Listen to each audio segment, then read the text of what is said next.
Oi, turminha, tudo bem? Bom dia, boa tarde, boa noite. Eu sou o Matheus, professor de Geografia Humana do cursinho Helena Pignatari, da Unifesp Osasco. E hoje a gente vai continuar nosso bloco de 3 aulas, se aprofundando um pouco nos setores da economia, né, dos estados. Hoje a nossa segunda aula, a gente vai falar sobre o setor secundário. O setor secundário é basicamente a indústria. A aula passada, a gente falou um pouco do setor primário, que era o setor que era responsável por alimentar essa indústria, né, com os extratos minerais, né, as exportações de commodities que a indústria vai utilizar e refinar esses minérios para produzir coisas novas, certo? Então tá bom, a gente já sabe que o setor secundário é a indústria.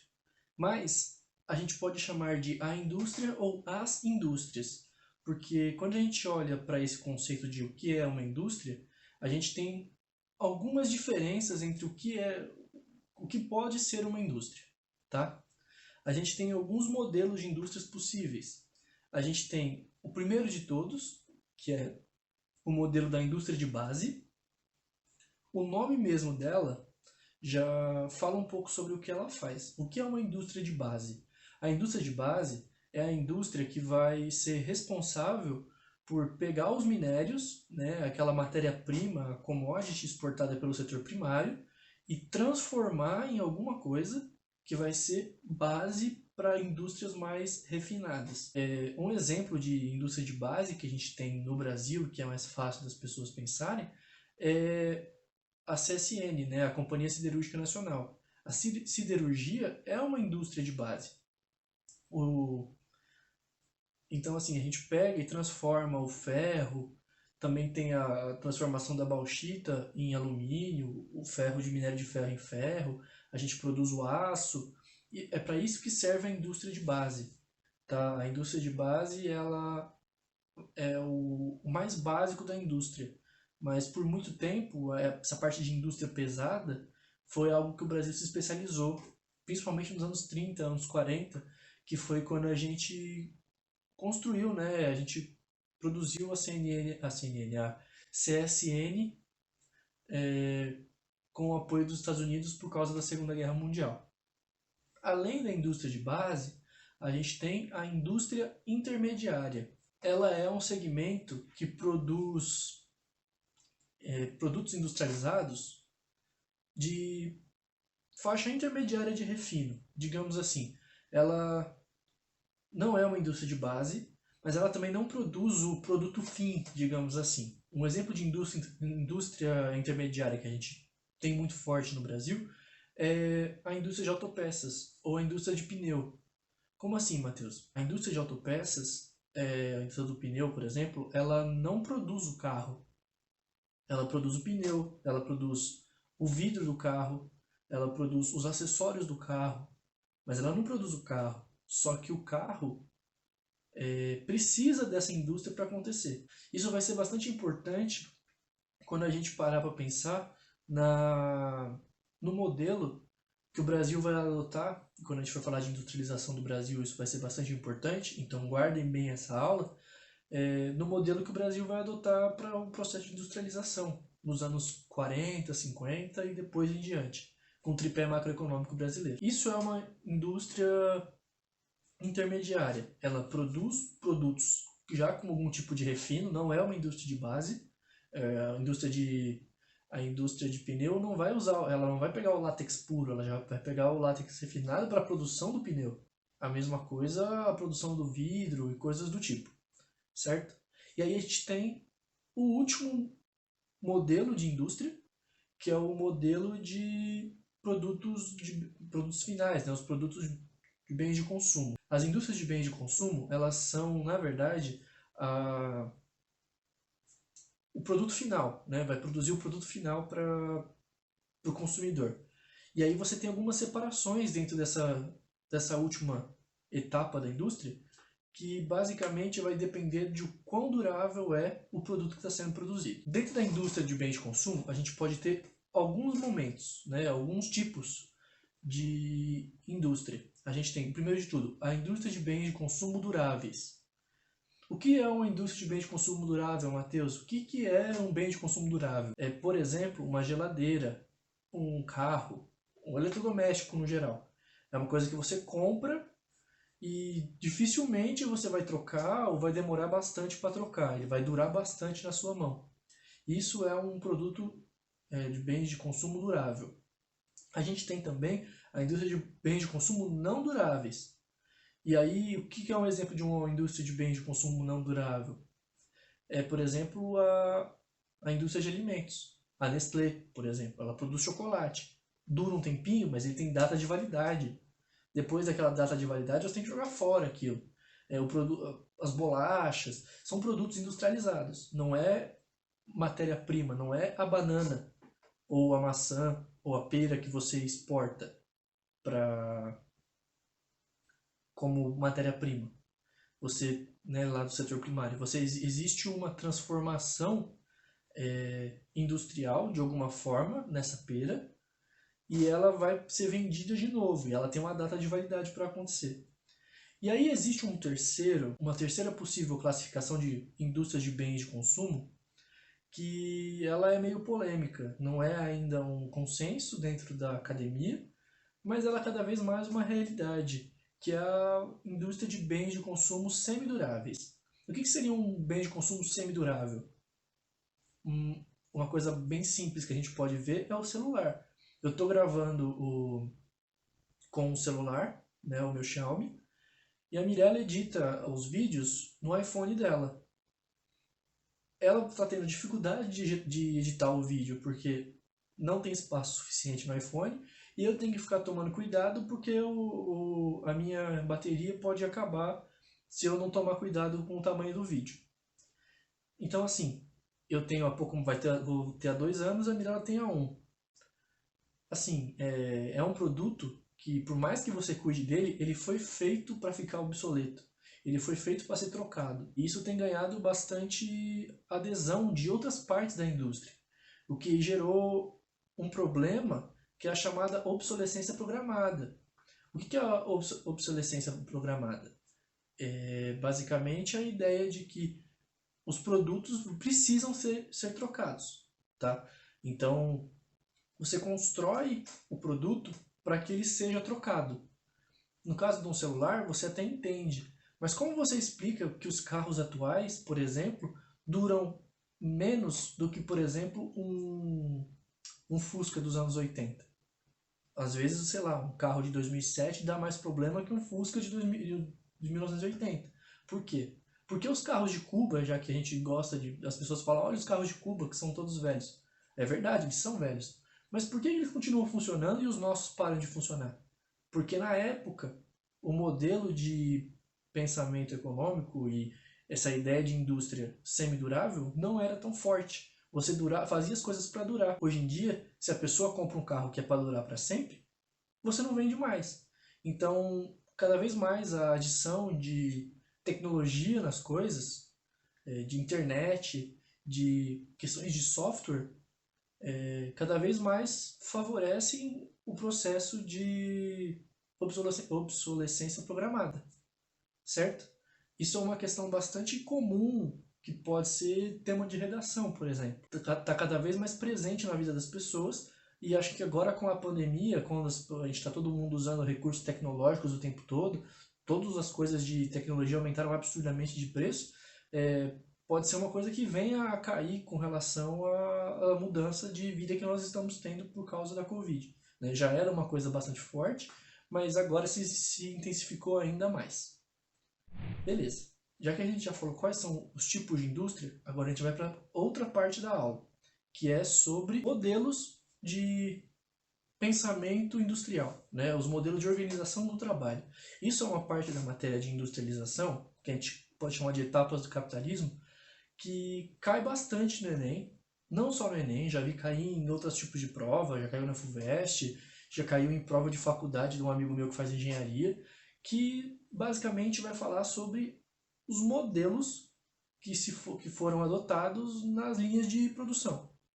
A gente tem 3 grandes modelos, né, que são os modelos-chave para entender como funcionam, que são, o primeiro, o Taylorismo. Ele teve origem nos Estados Unidos, e o seu inventor chama Frederick Taylor.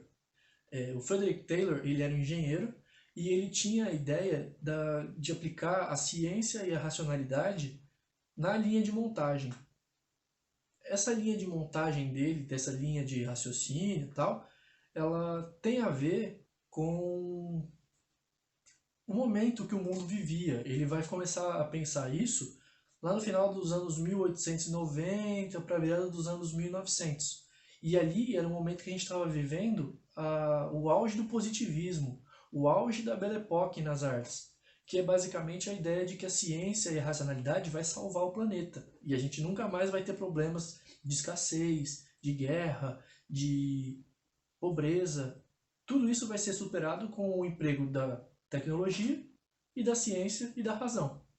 E o que ele faz? Ele vai usar um termo e vai construir uma linha de montagem nas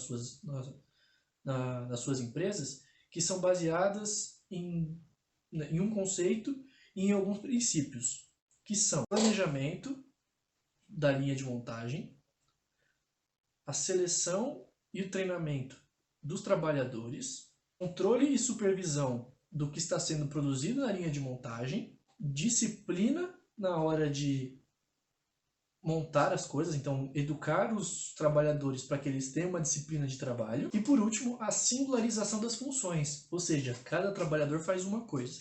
Da mesma forma, o segundo modelo que a gente vai pensar é um pouquinho posterior ao Taylorismo e vai seguir mais ou menos a mesma ideia, que é o Fordismo, que tem origem nas fábricas da Ford, pensado pelo engenheiro e fundador da Ford, que é o Henry Ford. O Fordismo, ele tem como base o último preceito do Taylorismo, né? A grande síntese do Fordismo é a linha de produção. Ou seja, tem um filme do Charlie Chaplin que chama Tempos Modernos. O Fordismo é aquilo que ele está expondo nos tempos modernos, que o Chaplin está expondo nos tempos modernos. É uma esteira onde o homem-máquina fica apertando a porca do parafuso, o outro aperta o parafuso, o outro encaixa um pedaço do motor. E aí eles vão, cada um fazendo um pedacinho, no final montar um carro. Essa é a ideia do Fordismo. A ideia do Fordismo é que você tendo uma eficiência bem pensada na linha de produção, você consegue construir carros muito mais rapidamente e com um preço muito mais barato. E aí a gente tem, já avançando bastante tempo na história, já nos anos 70, o último grande modelo, que é mais ou menos o modelo que a gente vive hoje, que é o Toyotismo. O Toyotismo, como o nome já fala, foi desenvolvido no Japão pela Toyota. E, diferentemente dos outros dois modelos que a gente falou, do Taylorismo e do Fordismo, o Toyotismo ele não se preocupa só com a linha de montagem. Ela não vai aplicar só as mudanças na hora de montar os carros. Na verdade, ela é uma mudança de gestão como um todo da empresa. Por quê? Porque ela vai pensar na gestão de recursos humanos e também na questão de logística. Os dois grandes conceitos do Toyotismo são o just in time, então basicamente vai ser a ideia de que você só começa a produzir a partir do momento que você tem demanda. Então alguém pediu, sei lá, 10 mil carros para colocar na concessionária. A gente vai produzir os 10 mil carros. Então a gente vai encomendar as commodities, aquecer as fornalhas, tudo, depois de receber os pedidos. Então isso faz com que você tenha uma redução no custo logístico das coisas. E o segundo modelo, né, o segundo princípio do Toyotismo, é a robotização ou a automatização da produção. Sabe o homem-máquina que ficava apertando? Você não precisa mais do homem para ficar apertando. Agora você tem a própria máquina para apertar. Eu vou deixar um card aqui em cima, ou na descrição do vídeo, mas provavelmente no card, mostrando para vocês a introdução de um jogo, o do Gran Turismo 5, do PlayStation 3, que basicamente mostra toda a linha de montagem de um carro. E vocês vão ver que quase não aparece pessoa. Isso é a síntese do que é o Toyotismo, tá? Então deem uma olhada no vídeo, que é um vídeo bem legal, para mostrar como é que é as etapas de produção de um carro. Já que a gente está falando do toyotismo, o toyotismo está explicado em um vídeo, assim, acho que tem 5 minutos do vídeo, vale muito a pena ver. Por fim, já que a gente já falou de todos os modelos, a gente tem também a questão da divisão internacional do trabalho dentro da indústria.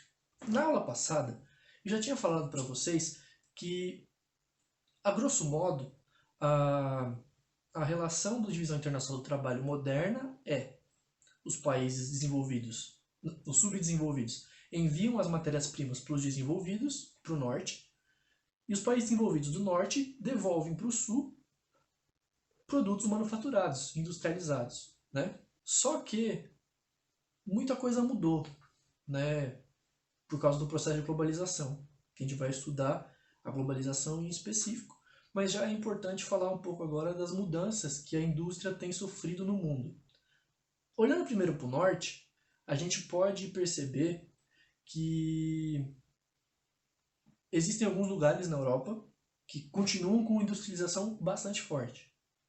É o caso, por exemplo, da cidade de Liverpool, no Reino Unido, o Vale do Ruhr, na Alemanha. A gente tem a região da Catalunha, se não me engano, na Espanha, né, Barcelona. E no Japão, a gente tem toda a mega cidade de Tóquio, Nagoya, Yokohama, toda a costa leste do Japão, que é basicamente uma grande cidade, extremamente industrializada. Já nos Estados Unidos, ocorreram alguns eventos e algumas mudanças exatamente por eles serem o centro do capitalismo desde 1945, basicamente. O que aconteceu? O processo original de industrialização dos Estados Unidos, ele data no final do século XIX, começo do século XX, um pouco antes até, que era o momento da Guerra de Secessão Americana, que vocês estudam em História, que é a guerra civil entre os estados do norte dos Estados Unidos e os estados do sul.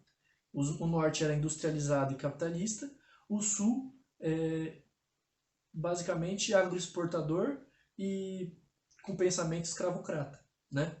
E o norte ganha e força o fim da escravidão, tudo mais. Esses estados do norte, eles tinham o antigo cinturão dos manufaturados, né?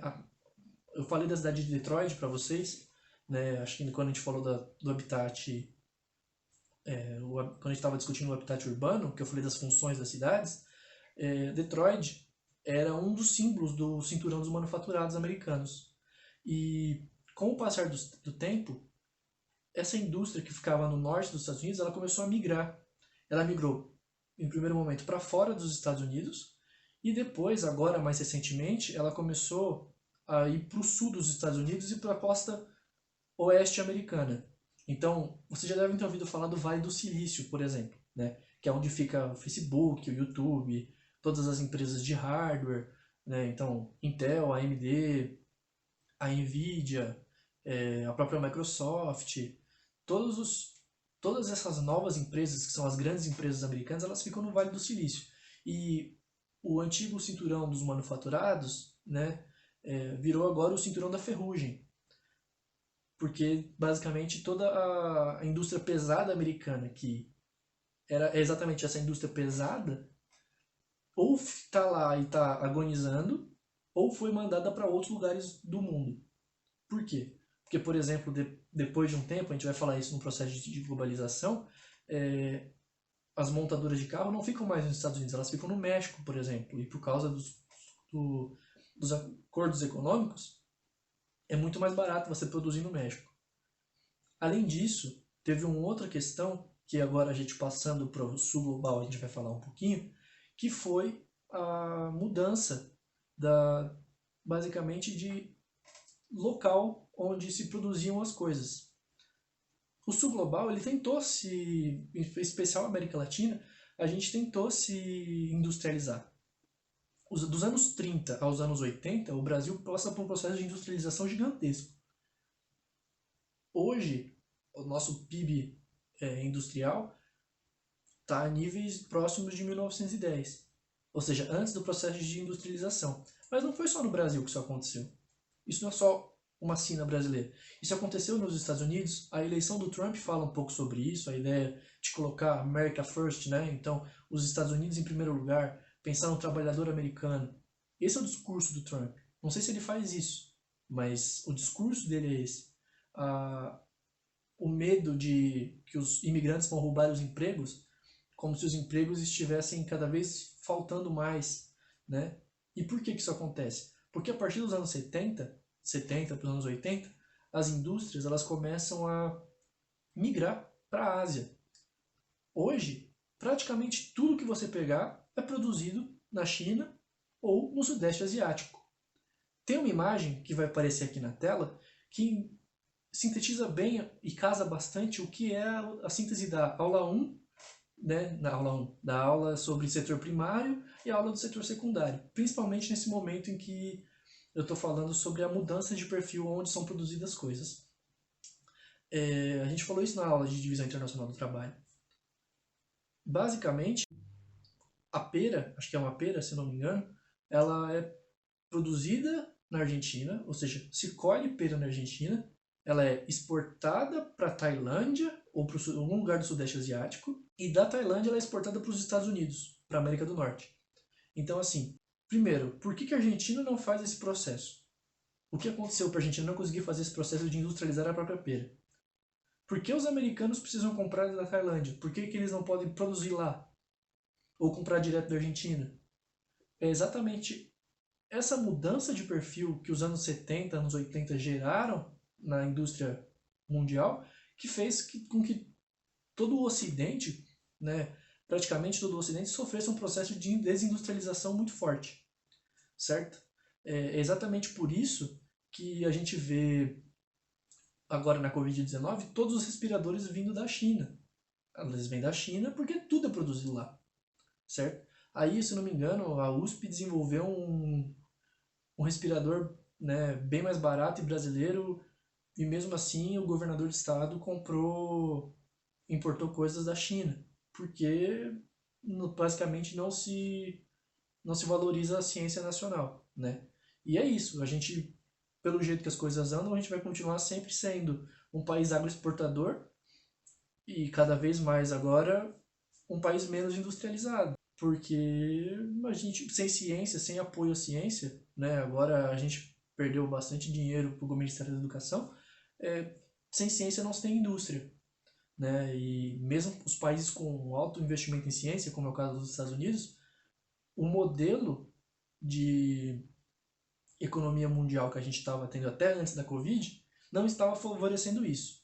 Agora, o que vai acontecer daqui em diante, eu não sei, a gente só pode especular, mas para quem falar para vocês o que está acontecendo, o que tem certeza que vai acontecer, vai estar mentindo. A gente precisa refletir e analisar o que vai acontecer para frente, tá bom? Acho que de indústria o que a gente tinha para falar era isso. Na aula que vem a gente vai falar sobre o setor terciário, que é o setor de serviços, e aí depois a gente vai parar de falar desses três setores para começar a falar de geopolítica já no século XX, começar falando da Segunda Guerra Mundial, tá bom?